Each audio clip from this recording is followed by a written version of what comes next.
What's up everybody, welcome back to Krebs Block Racing. Today is Stupid Stuff Saturday. So what that is I had an idea yesterday. There's a test event out here for drifting. I haven't gotten to drift all year. As you can see, the 135i hasn't gotten very far. But we did have tires and wheels ordered and we got those in. So I decided to throw those on the 128.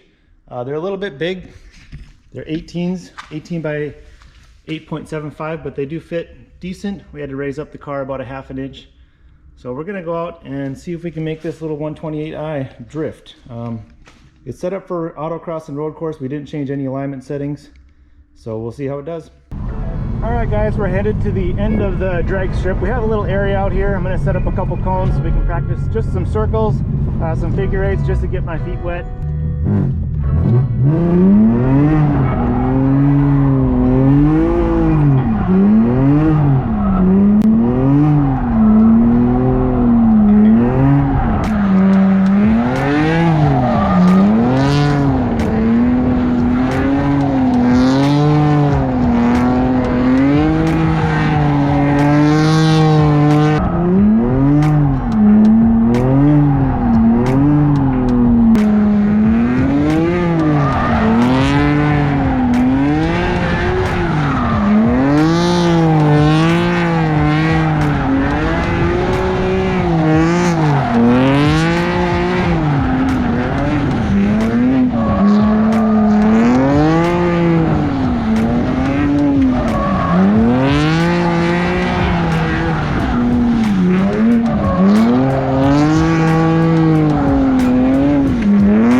So far we have drifted for about 2 minutes and we already have a brake light on. I'm not sure what that is, but I'll check Bimmer tools and see if it's anything to be of concern.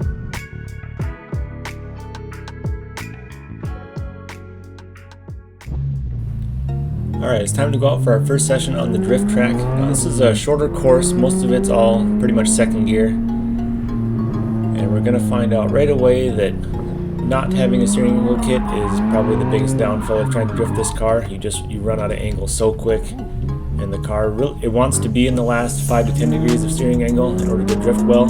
Otherwise it's kind of gripping up the whole time and it's tough to drift. So we did quite a bit of spinning in the first session, but we get a few drifts in and link a few things together.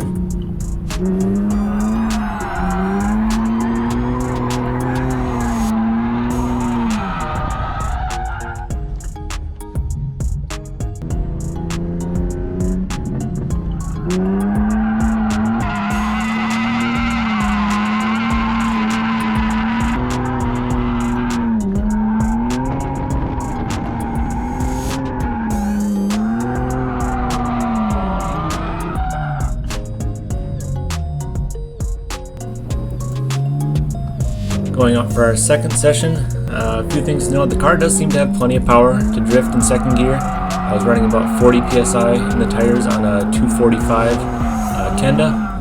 I was told later that I should have been running probably closer to 60 psi just to make it a little easier to drift, but this is what I was at. Managed to link a few things together and get a little speed going.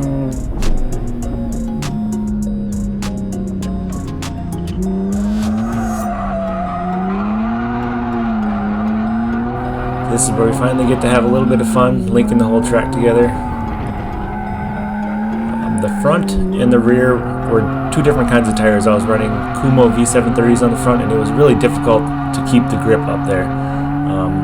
Those tires need a lot of work to get warm and grip, and it was about 50 degrees out, so they would start off with understeer and then later on they would grip up a little bit more and drift a little bit better, but it was tough to find that window and get them to work well.